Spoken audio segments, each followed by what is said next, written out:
नौकरी मत समझो, ये नौकर नहीं है। अच्छा सुनो, बीवी के ऊपर खाना बना के आपको खिलाने की जिम्मेदारी नहीं है। हमारी माँ बहने समझे मौलवी साहब ठीक पॉइंट पकड़िया।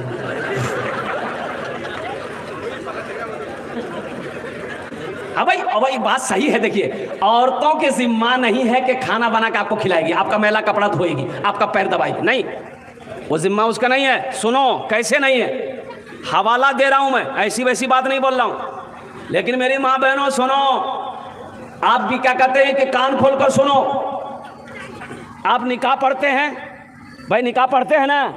निकाह क्या पढ़ते हैं कि फला की लड़की देन महर 50,000 अलावा नान नफका के तुम्हारी ज़ौजियत में दी जाती है। क्या तुमने कबूल किया? बुधवा बोलता है मो कबूल जे।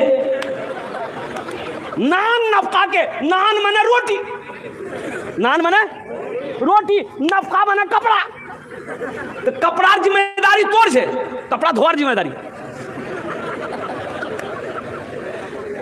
कपड़े की जिम्मेदारी आपकी है, बनाओ सिंगार का सामान देने की जिम्मेदारी आपकी है, रोटी खिलाने की जिम्मेदारी आपकी है। तो रोटी वो बनाएगी कि आप बनाएंगे? लेकिन मेरी माँ बहनों, आप रोटी बना के खाना बिना के अपने शोहर को खिला देना, अल्लाह तुम्हें एक हज का सवाब अता फरमाएगा। सुभान अल्लाह बोलो। हमारी माँ बहनों, ये तुम्हारा अखलाक है, ये हमारी माँ बहनों का अखलाक है कि वो घर का काम कर दे, आपके बच्चे की परवरिश कर दे, आपके माल की आपकी निगहबानी करे, आपकी खिदमत करे, ये उनका अखलाक है। अब रही सास ससुर की बात। सास ससुर ये बहू ठीक नीचे है, मोर खिदमत नहीं करो है। काहे खिदमत करेगा भाई? आपकी खिदमत काहे करेगा? आपकी बहू है, वो आपकी बेटी नहीं है। बहू के जिम्मा सास ससुर की खिदमत नहीं है, बेटे के जिम्मा है। माँ बाप की खिदमत करो, जन्नत में घर बनाओ, ये बेटे की जिम्मा है, बहू की जिम्मा नहीं है, चाहे वो मेरी बेटी ही क्यों ना हो। हाँ, अब रही बात यह है, हम हर बेटी को ये मशवरा दे रहे हैं कि सास मिले उनकी खिदमत करो, ससुर मिले उनकी खिदमत करो, अल्लाह तुम्हारा घर जन्नत में बना देगा। अपना अखलाक को जिंदा करो मेरी माँ बहनों, अल्हम्दुलिल्लाह। लेकिन ये जिम्मेदारी लड़के पर पड़ती है, उनके शोहर पर पड़ती है कि वो बाप की खिदमत खुद करे, वो माँ की खिदमत खुद करे, माँ बाप की खिदमत करके जन्नत में घर बना। इंशाल्लाह अमल करेंगे? हाथ उठाओ, इंशाल्लाह कितने लोग अमल करेंगे? बस ज़हन को हाजिर कीजिए। अल्हम्दुलिल्लाह सुम्मा अल्हम्दुलिल्लाह। मैं पॉइंट पे आने की कोशिश करता हूँ। ये दुनिया फानी है, फना हो जाएगी, मौत आनी है, आकर रहेगी। ना कोई दुनिया में रहा है, ना कोई दुनिया में रहेगा। ये एक बात याद रखना, दुनिया की रीत है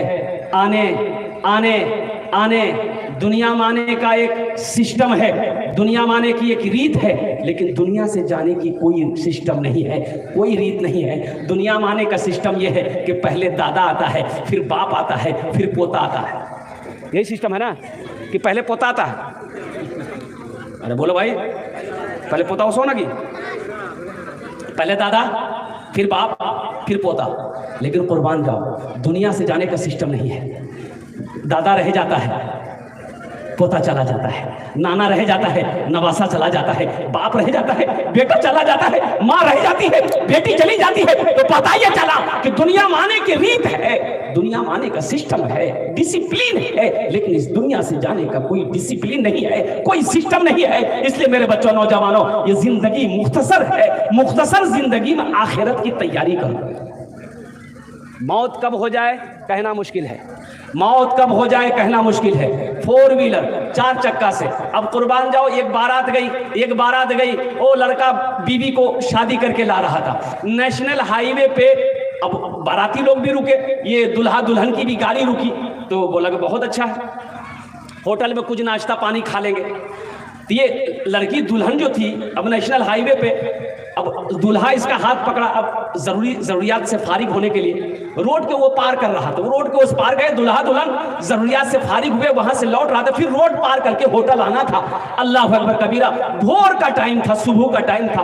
अब वो ध्यान नहीं दिया क्या वो अल्लाह की मसलियत हो। उधर से एक तेज रफ्तार गाड़ी आई, ऐसी टक्कर मारी कि दोनों दूल्हा दुल्हन के पर खिंचे हो। जिंदगी का कोई भरोसा है? अरे बोलो भाई, भरोसा है? अब देखते होंगे एक्सीडेंट, देखते होंगे, ना जाने, अल्लाह अकबर कबीरा, कुर्बान जाओ। इसलिए मेरे भाइयों, मेरे नौजवानों, आखिरत की तैयारी करो, कब्र की तैयारी करो, हश्र के मैदान की तैयारी करो। ये दुनिया कब छोड़ना पड़े कहना मुश्किल है। वहाँ की तैयारी करो जहाँ पर जाने के बाद फिर लौट कर यहाँ नहीं आना है। यहाँ आना है? अरे बोलो भाई, आना है? कोई आया? अरे कोई आया? दादा आया? परदादा आया? छड़दादा आया? लक्कर दादा आया? बोलो। तो हम लोगों की बारी है, अब हम लोगों की बारी है। ये दुनिया मुसाफिर खाना है, तो हमें अल्लाह ने पैदा क्यों किया है? तो आओ अल्लाह के कुरान से पूछते हैं, ये अल्लाह के लारेब किताब, तू बता दे हमें अल्लाह ने पैदा क्यों किया है? क्या खाली बिरयानी खाने के लिए पैदा किया है? तो अल्लाह का कुरान जवाब देता है, वमा खलक़तुल जिन्न वल इंसा इल्ला लियअबुदून, कि मैंने जिन्नात और इंसान को सिर्फ अपनी इबादत के लिए पैदा किया।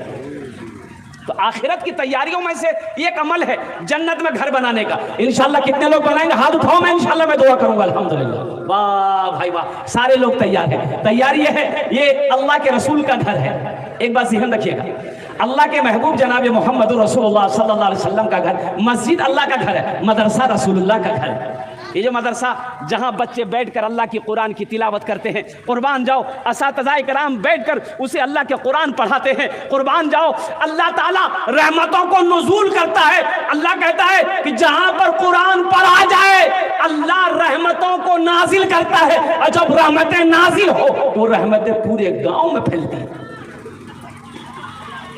तो मदरसे के छत ढलाई है अल्हम्दुलिल्लाह। क्या आप नहीं चाहते हैं कि मेरा घर जन्नत में बन जाए? बहुत सारे लोग यहाँ पर मजमे में बैठे हैं अपनी माँ के नाम पर, बाप के नाम पर। सुनो, इसमें दोहरा फायदा मिलेगा। माँ बाप के नाम पर ये अमल कर लोगे तो ये मदरसा इस धरती पर जब तक कायम रहेगा, खड़ा रहेगा, अल्लाह माँ बाप के कब्र में सवाब अता फरमाता रहेगा। और मुसलमानों सुनो, जब आप मर जाओगे ये मदरसा जब तक इस धरती पर खड़ा रहेगा, अल्लाह तेरे कब्र में भी कयामत तक सवाब अता फरमाता रहेगा। अल्लाह किसी का कर्जा नहीं रखता है, मेरा अल्लाह किसी का एहसान नहीं रखता है। नेकी कभी जाया नहीं होती है। मुझे 5 आदमी इस मजमे में चाहिए इंशाल्लाह।